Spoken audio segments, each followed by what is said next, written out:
Pakistan West ইন্ডিজকে পেছনে ফেলে এবার মোটা অঙ্কের অর্থ পুরস্কার পেতে যাচ্ছে নাজমুল শান্তর দল। তবে চ্যাম্পিয়নের তকমা জিতে সবচেয়ে বেশি অর্থ নিয়ে পকেট ভারী করেছে টেম্বা বাভুমার সাউথ আফ্রিকা। রানার্স আপ অস্ট্রেলিয়ার জন্যও থাকছে অর্থের ছড়াছড়ি। তাছাড়া ওয়ার্ল্ড টেস্ট চ্যাম্পিয়নশিপের প্রাইজ মানি এবার প্রায় দ্বিগুণের চেয়েও বেশি। সব মিলিয়ে টেস্ট চ্যাম্পিয়নশিপের ফাইনাল শেষে এবার কত টাকা পাচ্ছে বাংলাদেশ আর বাকিরাই বা পাচ্ছে কত, এ নিয়ে বিস্তারিত রিপোর্টে।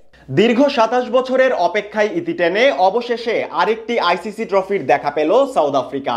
গেল দিন ইংল্যান্ডের লর্ডসে অজিদের দেয়া ২৮২ রানের লক্ষ্য মাত্র ৫ উইকেটে পেরিয়ে গিয়ে ২০২৩-২৫ চক্রের টেস্ট চ্যাম্পিয়নশিপের চ্যাম্পিয়নের শিরোপা জিতল টেম্বা বাভুমার দল। এর আগে ১৯৯৮ সালে চ্যাম্পিয়ন্স ট্রফির শিরোপা জিতেছিল প্রোটিয়ারা। তবে নির্দিষ্ট ফরম্যাটে শ্রেষ্ঠত্ব অর্জনের লড়াইয়ে এটিই তাদের প্রথম কোনো শিরোপা, যার সুবাদে আইসিসির তরফ থেকে এবার পাহাড়সম অর্থ পুরস্কারে পকেট ভারী করছে টেম্বা বাভুমার দল। এদিকে টেস্ট চ্যাম্পিয়নশিপের তৃতীয় আসরে পাকিস্তান ওয়েস্ট ইন্ডিজকে পিছনে ফেলে মোটা অঙ্কের অর্থ পুরস্কার পেতে যাচ্ছে বাংলাদেশও। সদ্য শেষ হওয়া এই আসরটির জন্য মে মাসেই বড় অঙ্কের প্রাইজ মানি ঘোষণা করেছিল আইসিসি, যেখানে মোট অর্থ পুরস্কার ধরা হয়েছিল ৫.৭৬ মিলিয়ন মার্কিন ডলার, যা আগের দুই আসরের তুলনায় প্রায় দ্বিগুণের চেয়েও বেশি। এমনকি চ্যাম্পিয়ন, রানার্স আপ থেকে শুরু করে প্রতিযোগিতায় অংশ নেয়া মোট ৯ দলের জন্যই বরাদ্দ রাখা হয় আকর্ষণীয় প্রাইজ মানি।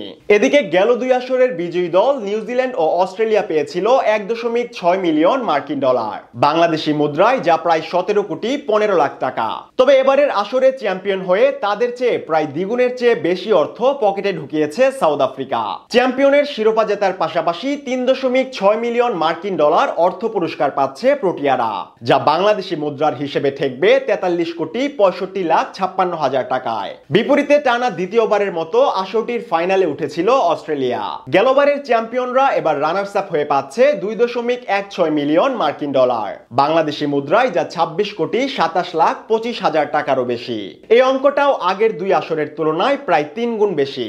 এছাড়া এবারের আসরে চ্যাম্পিয়ন ও রানার্স আপ বাদেও অংশগ্রহণকারী সকল দলই পাচ্ছে বড় অঙ্কের অর্থ পুরস্কার, যেখানে তৃতীয় অবস্থান থেকে আসর শেষ করা ভারত পাবে ১৪,৪০,০০০ মার্কিন ডলার, বাংলাদেশি টাকায় যা প্রায় ১৭.৫ কোটি টাকা।